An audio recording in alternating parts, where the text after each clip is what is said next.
ये आपको या हमारे गांव के नज़ारा, ये देखो सरसों। सरसों की खेती आपको दिखा देता हूँ। इधर जीरा, ಜೀರಿಗೆ ಸರ್ ನೋಡಿ ಸರ್, ನಿಮ್ಮ ಕರ್ನಾಟಕದಲ್ಲಿ ಈ ಥರ ಇರುತ್ತಾ? ಇರಲ್ಲ. ಇಲ್ಲಿ ನೋಡ್ಬೋದು.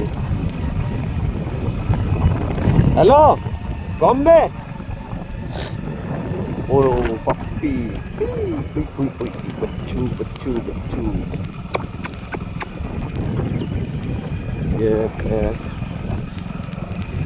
ನಮ್ಮೂರಲ್ಲಿ ಈ ಥರ ಇರುತ್ತೆ, ನೀವು ನೋಡಿ ಸರ್